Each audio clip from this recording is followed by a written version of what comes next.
Et on vous propose à présent de revenir sur les temps forts de l'Anacofi en 2021. Et qui mieux pour vous en parler que son président David Charlet, président de l'Anacofi, répond aux questions de Bogdan Koval.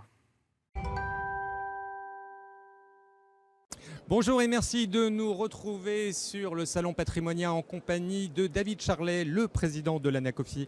David, bonjour. Bonjour. Vous allez bien? Bien et vous? Deux mots peut-être sur le salon, votre impression? Un salon, on l'a vu hier dès la première journée, très plein, très rempli, il y a du monde. Donc un salon qui pour nous, association professionnelle, est un peu particulier parce qu'habituellement on y retrouve nos membres qui viennent nous parler sur le stand. On avait un peu perdu l'habitude de voir beaucoup de gens venir pour parler adhésion. Et ma première surprise, c'est qu'on a beaucoup plus de gens qui viennent nous demander comment on adhère, pourquoi, etc. etc. C'est quelque chose qu'on n'a pas vu depuis des années. C'est intéressant comme phénomène. C'est peut-être lié à la réforme du courtage ou pas. Mais en tout cas, c'est quelque chose d'assez surprenant, positivement. Alors justement, en arrivant, vous me disiez, c'est étonnant, j'ai traversé tous les stands et il y a un stand qui a l'air de monopoliser l'attention. C'est un avocat qui fait un cours sur les crypto-monnaies et ça vous a intrigué? Oui, alors c'est le podium qui est au fond et il était vraiment rempli. Intrigué, non, mais c'est un vrai marqueur. C'est-à-dire qu'on sait qu'il y a quelques sujets qui aujourd'hui intéressent. Je ne pensais pas qu'il serait autant rempli. Alors ceci dit, ça tombe bien puisque nous, on essaye de travailler sur ces sujets et de répondre à nos membres. On leur a produit une note, enfin tout un tas d'éléments de matière pour qu'ils sachent quoi en penser.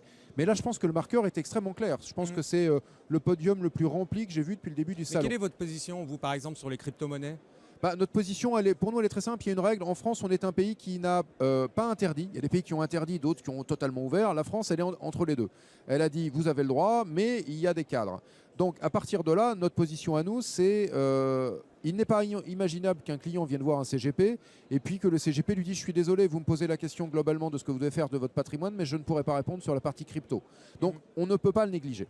Donc, après, il y a différents types de crypto. Ceux qui sont définis comme des cryptos quasi financiers, pas de problème, c'est dans la mission classique, pas de problème. Si, mais on aurait besoin de plus de 6 minutes, il y a des vrais sujets à traiter, il y a de vraies compétences à acquérir. Et puis il y a ces crypto-monnaies, et sur ces crypto-monnaies, on a le droit de conseiller, mais il se trouve qu'il y a un certain nombre de passages obligés et une contrainte qu'on ne sait pas régler aujourd'hui, qui est la couverture RC professionnelle. On découvre que nos RC Pro ne couvrent pas. Donc on a fait une vraie note complète pour expliquer tout ça, où sont les limites et comment faire. Et qu'en pense le président de l'association lui-même? Favorable ou pas? Comment, pardon? Est-ce que vous êtes favorable, vous, à titre perso? C'est ça la question. Je pense que dès lors qu'il existe un type d'actif, un CGP doit pouvoir répondre. Donc favorable ou pas favorable, vous feriez des formations sur les crypto-monnaies aujourd'hui? Ça existe, il faut qu'on se forme, il existe des éléments de formation, il y a une fédération, ils ont créé une fédération des acteurs de ce type d'actifs qui délivre de l'information. Donc j'ai même plus à être favorable ou pas, c'est un élément d'actif qui existe, je dois pouvoir répondre à mes clients. Point. Est-ce que j'ai la culture aujourd'hui qui me suffit? C'est la question. J'estime l'avoir à titre personnel parce que j'ai fait l'effort d'aller me renseigner. Mais vous en avez acheté à titre perso? Ça vous intéresse ou non, c'est simplement non, mais pour des raisons très simples, c'est que je fais comme beaucoup, un peu d'immobilier et le reste, je fais de l'entreprise. Ah oui. Alors, mais d'une certaine manière, si on me proposait d'investir via des cryptos dans un capital d'entreprise, ça, je pense que je le ferais. On pourra jamais payer ses honoraires en crypto chez vous. C'est pas prévu. Si la loi le permet, on pourra. Mais je ne vois pas de raison de dire non. La problématique, c'est le cadre de tout ça. Et aujourd'hui, là-dessus, me payer les honoraires en crypto, c'est pas prévu à court terme. Mais je n'interdis rien. On en discute dans 10 ans. D'accord? C'est ça. Il y a plein de choses. Il y a 10 ans, on en discutait, on verrait plus tard. Et aujourd'hui, c'est en place. Pourquoi pas? David, j'ai une autre question. C'est sur le crowdfunding. Quelle est la position de la SOS sur... Bien, nous, on a énormément soutenu l'idée du crowdfunding. Ce que l'on a toujours dit, c'est que le crowdfunding ne serait pas ce que certains espéraient, c'est-à-dire une espèce de nouveau marché remplaçant le marché boursier en termes de volume de financement. Ça, j'y crois pas. Par contre, il faut se rappeler que la moitié des crowdfunders sont nés dans l'Anacofi au départ. Maintenant, ils ont une fédération. On a tissé un lien avec eux et on produit des contrats types entre leur fédération et l'Anacofi pour aider les acteurs qui ne sont pas des crowdfunders mais qui ont besoin du crowdfunding pour leurs clients. Et on est allé jusqu'à se mouiller en créant un contrat type de place pour que les acteurs se lient. Donc c'est vous dire si on y croit. avec quand même ce bémol qui est, attention, ceux qui ont espéré que ce serait un vrai système de financement massif de l'économie, à cette heure, à ça, je n'y crois pas. Mais que ce soit un outil, oui, c'est légal pleinement. Donc pour le coup, quand vous avez un client qui vous en parle, il faut pouvoir lui répondre là encore. Pour terminer très vite maintenant, auparavant, je voyais des différences entre les associations. Aujourd'hui, j'en vois de moins en moins. Est-ce que c'est votre sentiment? Est-ce que c'est volontaire ou pas?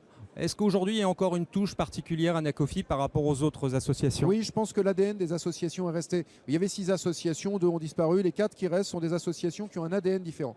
Certaines sont plus proches d'une sorte de club staffé, équipé des moyens de faire, c'est notre cas, et de traiter les sujets. D'autres sont plus proches d'un embryon d'ordre. D'autres sont sur une logique d'association quasi familiale. Et puis même quand on nous compare à la SNCF qui est très proche dans son ADN de l'Anacofi, il y a un historique et une culture de départ des acteurs qui l'ont fondé qui fait qu'il en reste quelque chose. Maintenant, est-ce que les services se rapprochent? Oui et non. Vous disiez que même les documents sont différents. Alors, les documents sont partiellement différents. Les notes, par exemple, quand on parlait de la note sur les cryptos, on n'a pas fait la même. Parce que chacun le traite au moment où il sent que ses adhérents en ont besoin. Les documents sont différents, mais de moins en moins, ça par contre. Alors, les services peuvent rester différents de l'une à l'autre. L'accompagnement des membres est différent. Même notre manière d'animer les régions françaises ne sont pas les mêmes. David, malheureusement, l'heure tourne et il va falloir qu'on rende l'antenne. En tout cas, ça m'a fait grand plaisir de vous retrouver sur ce grand salon et je vous laisse continuer parce que je sais que vous êtes très sollicité actuellement. David, merci beaucoup. Merci à vous. Voilà, c'était donc les temps forts de l'Anacofi en 2021. On espère que c'est plus clair pour vous suite à cette interview donc menée par Bogdan Koval, directeur de la rédaction de Club Patrimoine, qui recevait David Charlet, le président de l'Anacofi.